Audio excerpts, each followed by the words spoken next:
Hello friends, मैं हूं दृष्टि और आप सभी का मेरे इस यूट्यूब चैनल में स्वागत है। आज हम लोग इस वीडियो में बात करेंगे सूर के पद के विषय में। तो सूरदास जी की रचनाओं को जानने से पहले हम कुछ उनके विषय में महत्वपूर्ण बातों को जान लेते हैं। सूरदास जी भक्ति काल के कृष्ण भक्त शाखा के प्रमुख कवि हैं, अर्थात ये कृष्ण भक्त हैं। सूरदास जी वात्सल्य रस के सम्राट हैं। सूरदास जी ने अपनी रचनाओं में ब्रज भाषा को स्थान दिया है। इन्होंने अपनी रचनाओं में श्री कृष्ण के विविध लीलाओं का वर्णन किया है। इनकी सर्वाधिक प्रसिद्ध रचना सूरसागर है। तो चलिए स्टार्ट करते हैं। सूर के पद। प्रथम पद, यशोदा हरि पालने झुलावे, अर्थात यशोदा मैया श्री कृष्ण को पालने में झुला रही हैं।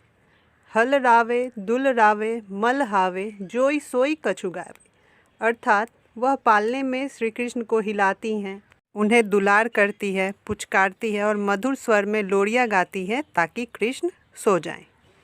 मेरे लाल को आओ निंदरिया काहे न आनी सुवावे, अर्थात यशोदा मैया कहती है मेरे बेटे को जल्दी से नींद आ जाए, नींद तुम जल्दी से आकर कान्हा को क्यों नहीं सुला देती हो। तू काहे नहीं बेग ही आवे तो को कान्हा बुलावे, अर्थात यशोदा मैया कहती है हे निंद्रा तुम जल्दी से क्यों नहीं आ रही हो, तुम्हें कान्हा बुला रहा है। कबहू पलक हरी मूंद लेते हैं कबहू अधर फरकावे, अर्थात पालने में झूलते झूलते कान्हा जी कभी अपनी आंखें बंद कर लेते हैं और कभी होठों को फरकाने लगते हैं। सोवत जानी मौन है कह रही करी करी सैन बता, अर्थात जब यशोदा मैया को लगता है कि कान्हा जी सो गए हैं तब वो सबको संकेत के माध्यम से चुप रहने को कहती है, जिससे कान्हा जी उठ न जाएं। यही अंतर अकुलाए उठे हरि जसुमती मधुरे गावे, अर्थात जैसे ही यशोदा मैया गाना बंद कर देती है उसी दौरान कान्हा जी अकुलाने लगते हैं, तभी यशोदा मैया फिर से मधुर स्वरों में गाने लगती है। जो सुख सूर अमर मुनि दुर्लभ सोनंद भामनी पावे, अर्थात अंत में सूरदास जी कहते हैं कि जो सुख देवताओं ऋषि मुनियों के लिए दुर्लभ है वह सुख नंद भामिनी को प्राप्त हो रहा है, अर्थात यशोदा मैया को प्राप्त हो रहा है।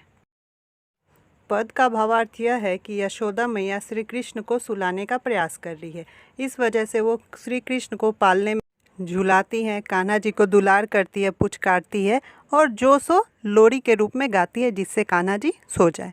वह गाती है कि उनके लाल को नींद आ जाए, फिर नींद को बोलती है कि तुम जल्दी से आ जाओ, कान्हा को सुला दो, कान्हा तुम्हें कब से बुला रहा है। तो कान्हा जी भी सोते सोते कभी तो आंखें बंद कर लेते हैं, कभी अपने होठों को फरकाने लगते हैं और जैसे ही यशोदा मैया को लगता है कि कान्हा जी सो गए हैं तो वो सबको इशारे से बोलती है कि चुप हो जाओ वरना कान्हा जी उठ जाएंगे। और जैसे ही यशोदा मैया का गाना बंद हो जाता है तभी कान्हा अकुलाने लगते हैं और फिर यशोदा मैया वापस से मधुर स्वर में गाने लगती है। सूरदास जी पद के अंतिम पंक्ति में कहते हैं कि जो सुख सुविधा ऋषि मुनियों को प्राप्त नहीं हो रहा है, ऋषि मुनियों के लिए दुर्लभ है, उस सुख का उपभोग नंद की भामिनी अर्थात यशोदा मैया कर रही है। दूसरा पद, खीजत जात माखन खात, अर्थात कान्हा जी थोड़े गुस्से में झुंझलाते हुए माखन खा रहे हैं। अरुण लोचन भौहें टेढ़ी बार बार जमहात, अर्थात उन्हें नींद आ रही है, इसी वजह से उनकी आंखें लाल हो गई हैं, भौवें टेढ़ी हो गई हैं, वो बार बार जम्हाइयाँ ले रहे हैं।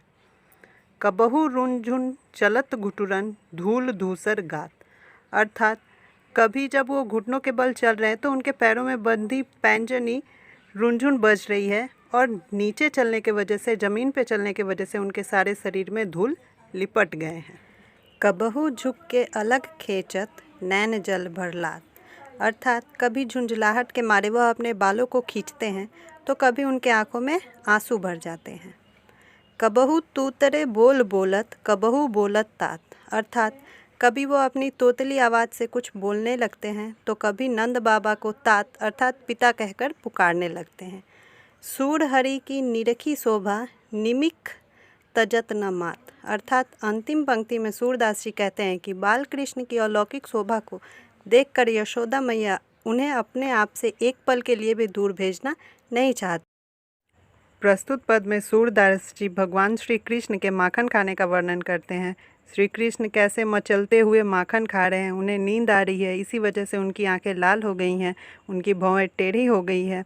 वे बार बार जम्हाइयाँ ले रहे हैं। कभी वो घुटनों के बल चलने लगते हैं, तब उनके पैरों में बंधी पैंजनी रुनझुन करके बजने लगती हैं और ज़मीन पर चलने की वजह से उनके पूरे शरीर में धूल सना हुआ है।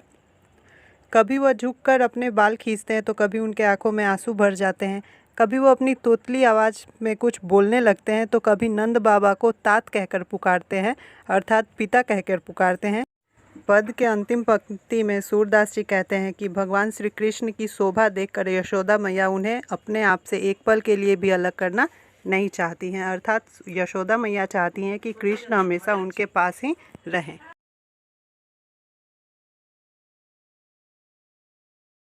तीसरा पद, मैया मेरी चंद्र खिलौना लय हो, अर्थात भगवान कृष्ण अपनी माता से चंद्रमा को खिलौने के रूप में पाने के लिए हट कर रहे हैं। धैर्य को पै पान न करी हो, बेनी सिर न गुथे हो, अर्थात अपनी जिद को पूरी करवाने के लिए श्री कृष्ण जी माता यशोदा को धमकियां देते हुए कहते हैं कि मैं सफ़ेद गाय का दूध नहीं पीऊँगा और ना ही बालों में चोटियाँ गुथवाऊँगा। मोतियन माला न धरय हो उर पर, झंगली कंठ न लय हो, अर्थात गले में मोतियों का माला नहीं पहनूंगा, झंगोला भी नहीं पहनूंगा। जय हो लोट अबही धरनी पर, तेरी गोद न आए हो, अर्थात अगर कृष्ण को चंद्र खिलौना नहीं मिला तो वो अभी ज़मीन पर लेट जाएंगे और अपनी माता के गोद में भी नहीं जाएंगे। लाल कहे हो नंद बाबा को, तेरो सुत न कहे हो, अर्थात मैं केवल नंद बाबा का ही पुत्र कहलाऊंगा, तुम्हारा पुत्र नहीं कहलाऊंगा। कान लाए कुछ कहत जसोदा, दावो ही नहीं सुने हो, अर्थात कृष्ण की सारी धमकियों को सुनने के बाद माता यशोदा उन्हें मनाने के उद्देश्य से उनके कान में कुछ कहती है जिससे दाऊ को पता ना चले, अर्थात बलराम को पता ना चले। चंदा हूते अति सुंदर तो ही, नवल दुल्हिया ब्याह हो, अर्थात यशोदा मैया कृष्ण के कान में कहती है कि वह श्री कृष्ण का विवाह चंदा से भी बहुत सुंदर एक नई दुल्हन से करवा देगी। तेरी सौ मेरी सुन मैया, अबही बयाहन जई हो, अर्थात माता यशोदा की बातों को सुनकर भगवान कृष्ण खुशी से बोलते हैं कि तुम्हारी सौगंध माता, मैं अभी ही विवाह करने जाऊंगा। सूरदास सब सखा बराती, नूतन मंगल गए हो, अर्थात कृष्ण जी कहते हैं कि उनके सारे मित्र और सूरदास उनके बाराती होंगे और सभी मंगल गीत गाएंगे उनके विवाह में। प्रस्तुत पद में श्री कृष्ण अपनी माता से चंद्रमा को खिलौने के रूप में पाने के लिए जिद कर रहे हैं और अगर उन्हें चंद्रमा खिलौने के रूप में नहीं मिलता है, अर्थात चंद्र खिलौना नहीं मिलता है, तब वो अपनी माता को धमकी देते हैं कि वो क्या क्या नहीं करेंगे। वो धमकियों के रूप में कहते हैं कि वो सफ़ेद गाय के दूध का पान नहीं करेंगे, बेनी नहीं बंधवाएंगे सर पे, मोती का माला नहीं पहनेंगे, झंगुली कंठ में नहीं लगाएंगे और अभी धरती पे लौट जाएंगे और अपनी माता के गोद में नहीं जाएंगे। अर्थात बच्चे जैसे जिद करते हैं किसी भी वस्तु को प्राप्त करने के लिए, तो श्री कृष्ण भी माता यशोदा से ऐसे ही जिद कर रहे हैं। लाल कहे हो नंद बाबा को और धमकी देते हुए कहते हैं कि वो सिर्फ और सिर्फ नंद बाबा के बेटे कहलाएंगे, यशोदा माता के पुत्र नहीं कहलाएंगे। तब यशोदा मैया उनको मनाने के उद्देश्य से, बहलाने के उद्देश्य से उनके कानों में कुछ कहती है जिससे बलराम ना सुन सके, अर्थात श्री कृष्ण के दाऊ ना सुन सके। माता यशोदा श्री कृष्ण के कानों में कहती हैं कि वह चंदा से भी बहुत प्यारी सुंदर लड़की से उनका विवाह करवा देंगी। इतने में श्री कृष्ण खुश हो जाते हैं और बोलते हैं, तुम्हारी सौगंध मैया, मैं अभी ही विवाह करने जाऊंगा और मेरे सारे बंधु और सूरदास मेरे बाराती बनेंगे जो सभी मंगल गीत गाएंगे। Thanks for watching friends. अगर ये वीडियो पसंद आए तो सब्सक्राइब करना ना भूलें। Bye bye.